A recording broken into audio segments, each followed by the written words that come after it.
لبنان میں متحرک اس شیعہ تنظیم کو ایران کی سیاسی حمایت بھی حاصل ہے اور اسرائیلی ریاست کی مکمل تباہی شامل ہے۔ پیجر ڈیوائسز کے ذریعے حزب اللہ پر کیے گئے حملوں پر حزب اللہ سن 1982 میں معرض وجود میں آئی۔ کہا جاتا ہے کہ سال 1978 میں جنوبی لبنان میں اسرائیلی مداخلت اور پھر بار بار دخل اندازی کے سبب اس تنظیم کی بنیاد رکھی گئی تھی۔ لبنان میں متحرک اس شیعہ تنظیم کو ایران کی سیاسی حمایت بھی حاصل ہے۔ مغرب میں حزب اللہ کو مشرق وسطی کی سب سے بااثر غیر ریاستی عسکری تنظیم سمجھا جاتا ہے۔ چند ممالک اسے دہشت گرد تنظیم بھی قرار دے چکے ہیں۔ حزب اللہ کے چند بنیادی مقاصد میں خطے سے مغربی طاقتوں اور ان کے حمایتی یافتہ اتحادیوں کا مکمل انخلا اور اسرائیلی ریاست کی مکمل تباہی شامل ہیں۔ 27 ستمبر سن 2024 حالیہ صورتحال میں مزید شدت اس وقت پیدا ہوئی جب اسرائیلی فورسز نے بیروت میں موجود حزب اللہ کے جنرل سیکرٹری حسن نصر اللہ پر حملہ کر کے انہیں ہلاک کر دیا۔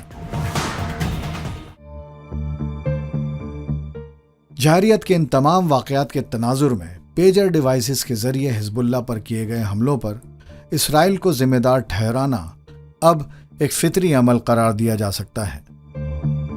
اسرائیل اپنی جنگیں لڑتا ہے تو وہ خالصتاً سائنسی طریقہ کار پر عمل کرتا ہے۔ اب اسرائیل کے لیے جنگ کا پھیلنا نقصان دہ بات ہے۔ جو پہلے اٹیک کر دیتا ہے وہ کچھ دیر کے لیے فائدہ اٹھا سکتا ہے۔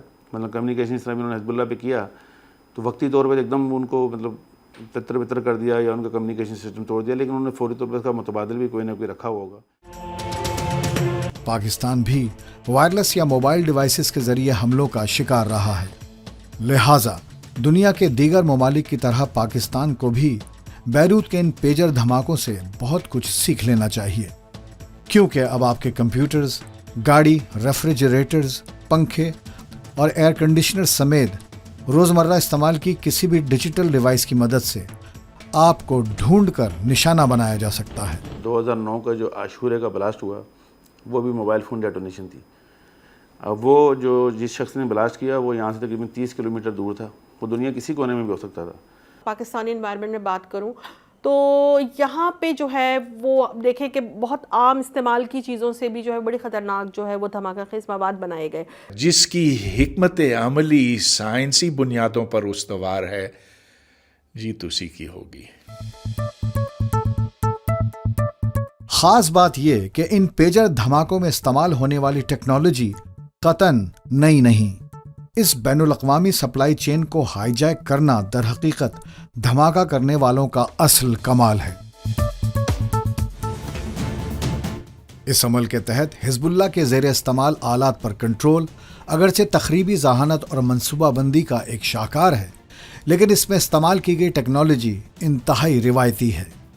لہٰذا ان دھماکوں کے بعد صرف مشرق وسطی میں موجود اسرائیل کی دشمن اقوام ہی نہیں بلکہ مغرب میں اسرائیل کے حمایتی ملکوں کو بھی اس پیچیدہ سپلائی چین کی پراسراریت پر پریشانی لاحق ہو چکی ہے۔